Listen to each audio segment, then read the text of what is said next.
ನಮಸ್ಕಾರ. ಮಹಾಭಾರತದ ಈ ಸಂಚಿಕೆಗೆ ತಮಗೆ ಸ್ವಾಗತ. ದಮಯಂತಿಯ ಎದುರಿಗೆ 5 ಜನ ನಳರಿದ್ದರು.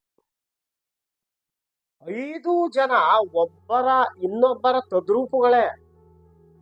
ದಮಯಂತಿಗೆ ಅಯೋಮಯವಾದಂತೆ ಅನಿಸಿತು.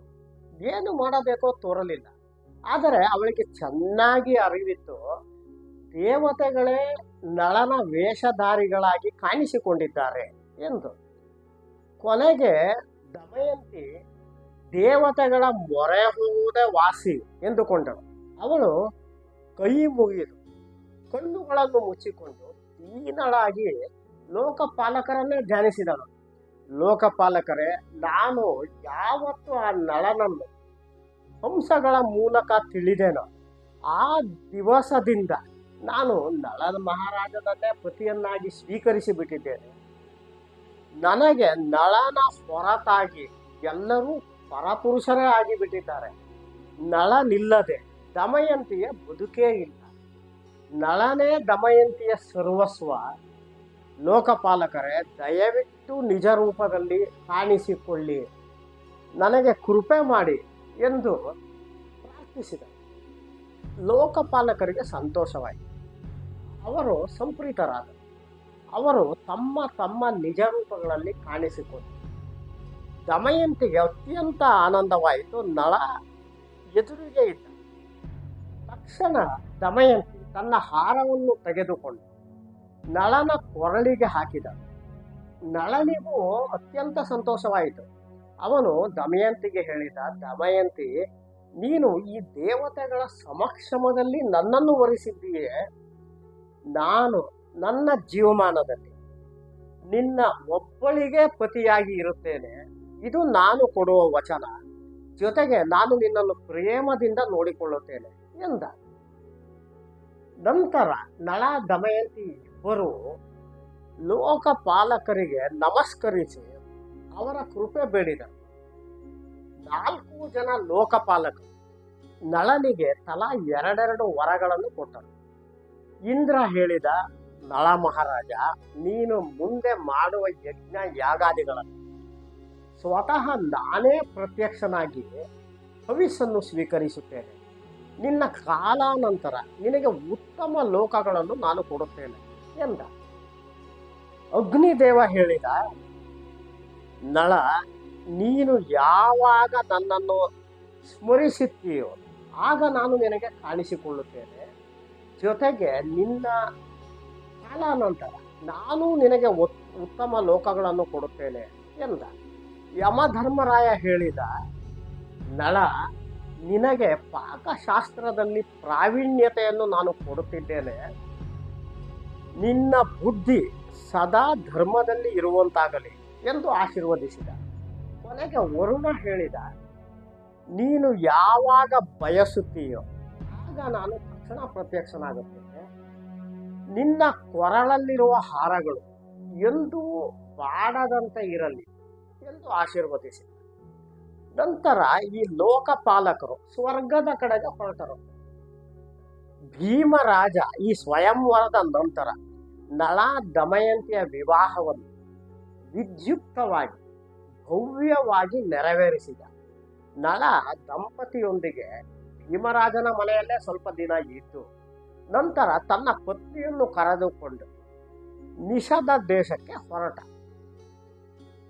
ಇತ್ತ ದೇವತೆಗಳು ಲೋಕಪಾಲಕರು ಮರಳಿ ಸ್ವರ್ಗಕ್ಕೆ ಹೋಗುತ್ತಿದ್ದಾಗ ಎದುರಿಗೆ ಕಲಿ ಮತ್ತು ದ್ವಾಪರ ಇಬ್ಬರೂ ಸಿಕ್ಕರು. ಈ ಕಲಿಯುಗದ ಅಧಿಪತಿ, ಹಾಗೆ ದ್ವಾಪರ ಯುಗದ ಅಧಿಪತಿ.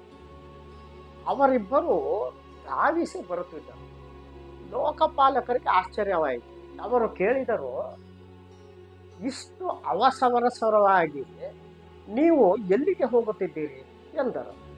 ಕಲಿ ಹೇಳಿದ, ನಾನು ದಮಯಂತಿಯನ್ನು ವರಿಸಬೇಕೆಂದಿದ್ದೇನೆ, ಹಾಗಾಗಿ ನಾನು ಅವಳ ಸ್ವಯಂವರಕ್ಕೆ ಹೋಗುತ್ತಿದ್ದೇನೆ ಎಂದ. ಲೋಕಪಾಲಕರು ನಕ್ಕು ಬಿಟ್ಟರು. ಅವರು ಹೇಳಿದರು, ದಮಯಂತಿಗೆ ಸ್ವಯಂವರ ಆಗಿ ಹೋಯಿತು, ಅವಳು ನಮ್ಮೆದುರಿನಲ್ಲೇ ನಳನನ್ನು ವರಿಸಿದಳು ಎಂದರು. ಕಲಿಗೆ ಮಹಾಕೋಪ ಬಂತು.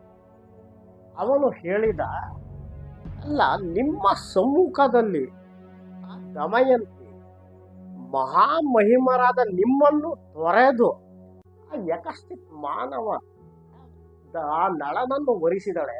ಇದು ಹೇಗೆ ಸಾಧ್ಯ? ಅವಳದು ಎಷ್ಟು ಉದ್ದಟತನವಾಯಿತು. ನಾನು ಅವಳಿಗೆ ತಕ್ಕ ಪಾಠ ಕಲಿಸುತ್ತೇನೆ ಎಂದ ಕಲಿ. ಆಗ ಮತ್ತೆ ಇಂದ್ರ ಹೇಳಿದ, ಕೂಡದು ಕಲಿ, ಅದು ಸರಿಯಲ್ಲ.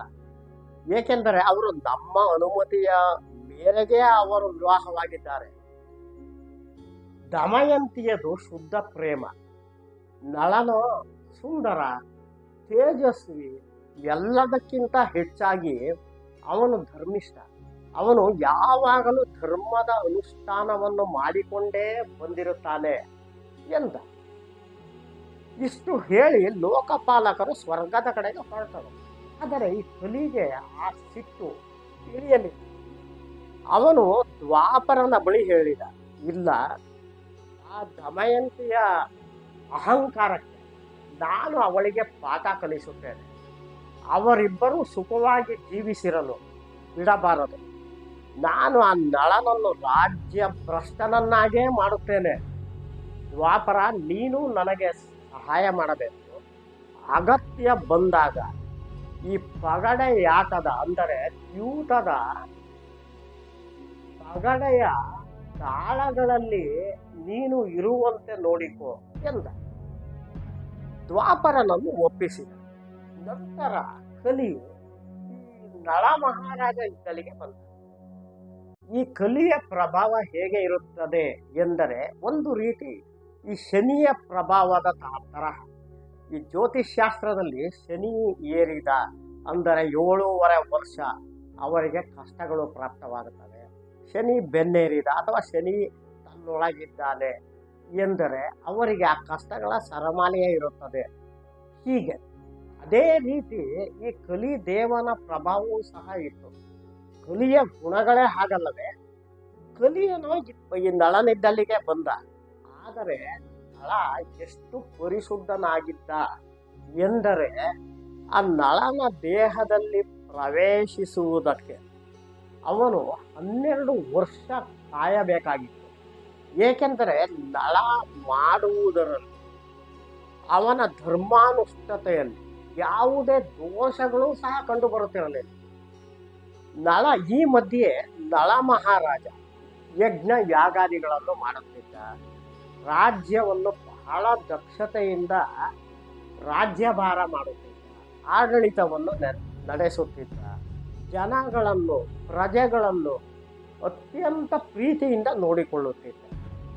ಈ ನಡುವೆ ಅವನಿಗೆ 2 ಮಕ್ಕಳಾದ ಇಂದ್ರಸೇನ ಎಂಬ ಗಂಡು ಮಗು, ಇಂದ್ರಸೇನೆ ಎನ್ನುವ ಹೆಣ್ಣು ಮಗು. ಈ 2 ಮಕ್ಕಳು ಸಹ ಆದರು. 12 ವರ್ಷವಾದ ನಂತರ ಅವನು ಒಂದು ದಿನ ಬೆಳಗ್ಗೆ ಸಂಪೂರ್ಣ ಶುಚಿರ್ಭೂತನಾಗದೆ ದೈವಿಕ ಕಾರ್ಯಗಳನ್ನು ಮಾಡಿದ. ಕಲಿಗೆ ಅಷ್ಟೇ ಸಾಕಾಯಿತು. ಕಲಿ ಈ ನಳನಲ್ಲಿ ಪ್ರವೇಶಿಸಿದ. ಕಲಿಯ ಪ್ರಭಾವ ನಳನ ಮೇಲೆ ಬೀರತೊಡಗಿತು. ಕಲಿ ಇನ್ನೊಂದು ರೂಪದಲ್ಲಿ ಈ ನಳ ಮಹಾರಾಜನಿಗೆ ಒಬ್ಬ ತಮ್ಮನಿದ್ದ, ಪುಷ್ಕರ ಎಂದು ಅವನ ಹೆಸರು. ಪುಷ್ಕರನ ಬಳಿಗೆ ಹೋದ. ಅಲ್ಲಿ ಪುಷ್ಕರನಿಗೆ ಹೇಳಿದ, ನೋಡು, ನೀನು ಹೋಗಿ ನಿನ್ನ ಅಣ್ಣ ಆ ನಳನನ್ನು ದ್ಯೂತಕ್ಕೆ ಆಹ್ವಾನಿಸಿ. ಆ ಜೂಜಿನಲ್ಲಿ ನೀನು ಹೇಳಿದ ಹಾಗೆ ಆ ದಾಳಗಳು ಕೇಳುತ್ತವೆ. ನೀನು ನಳನ ಸರ್ವಸ್ವವನ್ನು ದಕ್ಕಿಸಿಕೊಳ್ಳಬಹುದು. ನೀನೇ ಈ ನಿಷಧ ರಾಜ್ಯಕ್ಕೆ ಮಹಾರಾಜನಾಗುತ್ತೀಯ ಎಂದು ಆಸೆ ತೋರಿಸಿದ. ಪುಷ್ಕರ ದುರಾಸೆಗೆ ಬಿದ್ದ. ಸರಿ ಎಂದುಕೊಂಡು ಅವನು ನಳ ಮಹಾರಾಜನ ಹತ್ತಿರ ಬಂದು ತನ್ನ ಅಣ್ಣನನ್ನು ದ್ಯೂತಕ್ಕೆ ಆಹ್ವಾನಿಸಿದ. ನಳ ಮಹಾರಾಜನಿಗೆ ಆ ದ್ಯೂತದಲ್ಲಿ ಅಷ್ಟು ಆಸಕ್ತಿ ಇರಲಿಲ್ಲ. ಆದರೆ ಆಹ್ವಾನಿಸಿದಾಗ ಒಳ್ಳೆ ಎನ್ನಲು ಸಹ ಅವನಿಗೆ ಆಗಲಿಲ್ಲ. ಅವನು ದ್ಯೂತಕ್ಕೆ ಕುಳಿತ. ಕಲಿಯ ಸೂಚನೆಗೆ ಮೇರೆಗೆ ಆ ಪಗಡೆಯ ದಾಳಗಳಲ್ಲಿ ಈ ದ್ವಾಪರ ಬಂದು ಕುಳಿತ. ಪುಷ್ಕರ ಏನು ಹೇಳುತ್ತಾನೋ ಆ ಅಂಕೆಗಳು ಆ ಆ ಪಗಡೆಯ ದಾಳಗಳಲ್ಲಿ ಕಾಣಿಸಿಕೊಳ್ಳುತ್ತೆ. ಹೀಗಾಗಿ ನಳ ಸೋಲುತ್ತಲೇ ಬಂದ. ಒಂದೊಂದಾಗಿ ಅವನ ಧನ, ಕನಕ, ವಸ್ತುಗಳು, ಸಾಮಗ್ರಿಗಳು, ವಾಹನಗಳು, ಸೇನೆ, ರಾಜ್ಯ, ಹೀಗೆ ತಿಂಗಳುಗಟ್ಟಲೆ ಆ ಜೂಜು ನಡೆಯುತ್ತಿತ್ತು. ಇದನ್ನು ನೋಡಿ ಅದು ಅವನು ಸಂಪೂರ್ಣವಾಗಿ ಸೋಲುತ್ತಲೇ ಬಂದರು. ಆ ಕಲಿಯ ಪ್ರಭಾವದಿಂದ ನಳನಿಗೆ ಅದನ್ನು ಬಿಡುವುದಾಗಲಿಲ್ಲ. ಅವನ ಗಮನ ಏನಿದ್ದರೂ ಆ ಪಗಡೆಯ ಕಾಯಿ ಮತ್ತು ದಾಳಗಳಲ್ಲೇ ಇತ್ತು. ಈ ಮಧ್ಯೆ ಅವನು ಸೋಲುತ್ತಿರುವುದನ್ನು ಮನಗಂಡ ದಮಯಂತಿ, ಮಂತ್ರಿಗಳು, ಪುರೋಹಿತರು, ಕಡೆಗೆ ಪ್ರಜೆಗಳೂ ಸಹ ಅವನಿಗೆ ಸೂಕ್ಷ್ಮವಾಗಿ ತಿಳಿಸುವುದಕ್ಕೆ ಪ್ರಯತ್ನಿಸಿದರು. ಆದರೆ ರಾಜ ಇವರ ಯಾರ ಮಾತುಗಳನ್ನು ಕೇಳಿಸಿಕೊಳ್ಳುವ ಪರಿಸ್ಥಿತಿಯಲ್ಲೇ ಇರಲಿಲ್ಲ.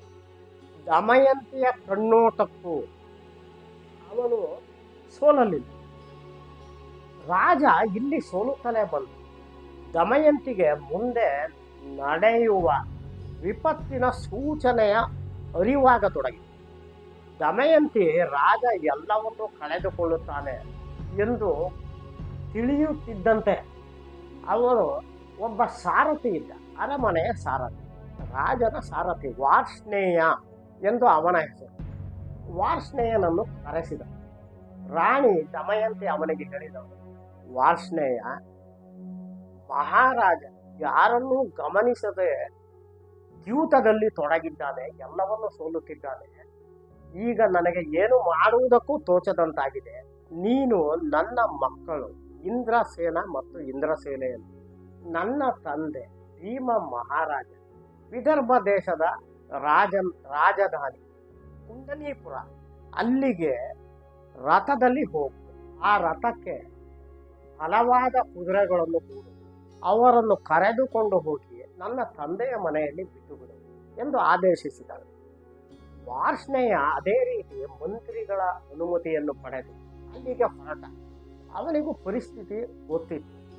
ಹೋದವರೇ ಹಲವು ದಿನಗಳ ನಂತರ ಅಲ್ಲಿಗೆ ತಲುಪಿದ. ಅಲ್ಲಿ ಮಕ್ಕಳನ್ನು ತಾತನ ಬಳಿಗೆ ಬಿಟ್ಟ. ನಂತರ ದಮಯಂತಿ ಹೇಳಿದ್ದಳು, ನಿನಗೆ ಬೇಕಾದರೆ ಅಲ್ಲಿಯೇ ಇರು, ಇಲ್ಲವೇ ಬೇರೆಲ್ಲಾದರೂ ಹೋಗಬಹುದು ಎಂದಿದ್ದನು. ವಾರ್ಷ್ಣೇಯನಿಗೆ ಅಲ್ಲಿರಲು ಅಷ್ಟು ಮನಸ್ಸಾಗಲಿಲ್ಲ. ನಳನ ಬಗ್ಗೆ ಗಮನವಿತ್ತು, ದುಃಖವಿತ್ತು. ಅವನು ಅಲ್ಲಲ್ಲಿ ಅಲೆದಾಡುತ್ತ ಕಡೆಗೆ ಅಯೋಧ್ಯೆಯ ರಾಜ, ಆ ವೇಳೆಯಲ್ಲಿ ಋತುಪರ್ಣ ಎನ್ನುವವನಿದ್ದ. ಆ ಋತುಪರ್ಣನ ಬಳಿ ಹೋಗಿ ಇವನು ಸಾರಥಿಯಾಗಿ ಸೇರಿಕೊಂಡ. ಇತ್ತ ನಳ ಒಂದೊಂದಾಗಿ ಎಲ್ಲವನ್ನೂ ಸೋತು ಸಕಲ ಐಶ್ವರ್ಯವನ್ನು, ಸಕಲ ಸೌಭಾಗ್ಯವನ್ನು ಕಳೆದುಕೊಂಡ. ಕಡೆಗೆ ಪುಷ್ಕರ ಹೇಳಿದ, ಇನ್ನೇನಾದರೂ ನಿನ್ನ ಬಳಿ ಉಳಿದಿದೆ? ಪಣಕ್ಕೆ ಒಡ್ಡುವುದಕ್ಕೆ ಏನೂ ಇಲ್ಲವೆಂದು ಕಾಣಿಸುತ್ತಿದೆ. ನಾನು ನಿನ್ನ ಸರ್ವಸ್ವವನ್ನು ಗೆದ್ದುಕೊಂಡಿದ್ದೆ. ನಿನಗೆ ಉಳಿದಿರುವುದು ಈಗ ನಿನ್ನ ಧರ್ಮಪತ್ನಿ ದಮಯಂತಿ ಮಾತ್ರ. ನೀನು ಬೇಕಾದರೆ ಅವಳನ್ನು ಪಣಕ್ಕೆ ಒಡ್ಡಬಹುದು ಎಂದ. ನಳ ಮಹಾರಾಜನಿಗೆ ಸಿಟ್ಟು ಬಂತು. ಆದರೆ ಅವನು ಅದನ್ನು ತೋರಿಸಿಕೊಳ್ಳಲಿಲ್ಲ. ಅವನು ಪುಷ್ಕರನನ್ನೇ ದಿಟ್ಟಿಸಿ ನೋಡುತ್ತಾ ಎದ್ದ. ತನ್ನ ರಾಜ ವಸ್ತ್ರ, ವೈಢೂರ್ಯಗಳು, ರತ್ನಹಾರಗಳು, ಚಿನ್ನ ಎಲ್ಲವನ್ನೂ ತೆಗೆದಿರಿಸಿದ. ಒಂದು ಧೋತ್ರವನ್ನು ಮಾತ್ರ ಉಟ್ಟುಕೊಂಡ. ಅದೇ ವೇಳೆಯಲ್ಲಿ ದಮಯಂತಿ ಸಹ ರಾಣಿಯ ಧಿರಿಸು ಏನಿತ್ತು ಅವೆಲ್ಲವನ್ನೂ ತೆಗೆದಿಟ್ಟು ಸಾಮಾನ್ಯರಂತೆ ಒಂದು ಸೀರೆಯನ್ನು ಉಟ್ಟುಕೊಂಡ. ಅವರಿಬ್ಬರೂ ಅರಮನೆಯಿಂದ ಹೊರಗೆ ಬಂದರು. ನಂತರ ಊರಿನಿಂದ ಹೊರಗೆ ಬಂದು 3 ದಿನಗಳ ಕಾಲ ಊರಿನ ಹೊರಗೆ ಇದ್ದರು. ಪ್ರಜೆಗಳು ನಳನ ಮೇಲಿನ ಪ್ರೀತಿಯಿಂದ, ಅಭಿಮಾನದಿಂದ ಅವರಿಗೆ ಸಹಕಾರ ಕೊಡಲು, ಸಹಾಯ ಮಾಡಲು, ಇನ್ನೂ ಕೆಲವರು ಪ್ರಜೆಗಳು ಅವರ ಜೊತೆಗೆ ಹೊರಹೋಗಲು ಸಹ ತಯಾರಿದ್ದರು. ಇದೆಲ್ಲ ಪುಷ್ಕರನಿಗೆ ಗೊತ್ತಾಯಿತು. ಅವನು ಒಂದು ಡಂಗುರ ಹೊಡೆಸಿದ. ಯಾರು ನಳನಿಗೆ ಸಹಾಯ ಮಾಡುತ್ತಾರೋ ಅಥವಾ ಅವನ ಜೊತೆಗೆ ಹೊರಹೋಗಲು ಇಚ್ಛಿಸುತ್ತಾರೋ ಅವರನ್ನು ಮರಣದಂಡನೆಗೆ ಗುರಿಪಡಿಸಲಾಗುತ್ತದೆ ಎಂದು ಪ್ರಜೆಗಳು ಹಿಂಜರಿದರು. ಸುಮ್ಮನಾದ 3 ದಿನ ನಳ ದಮಯಂತಿ ಊರ ಹೊರಗೆ ಇದ್ದರು. ಅಲ್ಲಿಯೇ ನೀರು ಕುಡಿದುಕೊಂಡು ಇದ್ದರು. ನಂತರ ಅರಣ್ಯಕ್ಕೆ ಪ್ರವೇಶಿಸಿದರು. ಅವರ ಬಳಿ ಏನೂ ಇರಲಿಲ್ಲ. ಆಹಾರಕ್ಕಾಗಿಯೂ ಕಂದ ಮೂಲಗಳಿಗಾಗಿಯೂ ಅವರು ಕಷ್ಟಪಡಬೇಕಾಗಿ ಬಂತು. ಹೀಗೆ ಹೋಗುತ್ತಿರಬೇಕಾದರೆ ನಳ ಒಂದು ಸುವರ್ಣದಂತೆ ಹೊಳೆಯುತ್ತಿರುವ ಒಂದಷ್ಟು ಪಕ್ಷಿಗಳನ್ನು ನೋಡಿದ. ಅವನಿಗೆ ಅನ್ನಿಸಿತು, ಈ ಪಕ್ಷಿಗಳನ್ನು ಹಿಡಿದರೆ ಆಹಾರಕ್ಕೆ ಆಧಾರವಾಗಬಹುದೇನೋ ಎಂದು. ನಳ ಅವನು ತನ್ನ ಧೋತ್ರವನ್ನೇ, ಏಕೆಂದರೆ ಅವನ ಬಳಿ ಬಿಲ್ಲಾಗಲಿ ಬಾಣವಾಗಲಿ ಅಥವಾ ಬಲೆಯಾಗಲಿ ಏನೂ ಇರಲಿಲ್ಲ, ಆ ಧೋತ್ರವನ್ನೇ ತೆಗೆದು ಆ ಪಂಚೆಯನ್ನು ಆ ಹಕ್ಕಿಗಳ ಮೇಲೆ ಬೀಸಿದ. ಅವುಗಳನ್ನು ಹಿಡಿಯುವುದಕ್ಕೆ ಆ ಹಕ್ಕಿಗಳು ಆಗ ಒಟ್ಟಾಗಿ ಅವನ ಧೋತ್ರವನ್ನೇ ಎತ್ತಿಕೊಂಡು ಆಕಾಶಕ್ಕೆ ಹಾರಿದವು. ಅಲ್ಲಿಂದ ಅವು ಹೇಳಿದವು, ಎಲ್ಲವೋ ಮೂರ್ಖ, ನಾವು ಸಾಮಾನ್ಯ ಪಕ್ಷಿಗಳಲ್ಲ, ನಾವು ನೀನು ಆಡುತ್ತಿದ್ದ ಪಗಡೆಯ ದಾಳಗಳು. ನಮಗೆ ನೀನು ಸರ್ವಸ್ವವನ್ನು ಕಳೆದುಕೊಂಡು ಹೋಗಲಿ ಎನ್ನುವ ಇಚ್ಛೆ ಇತ್ತು.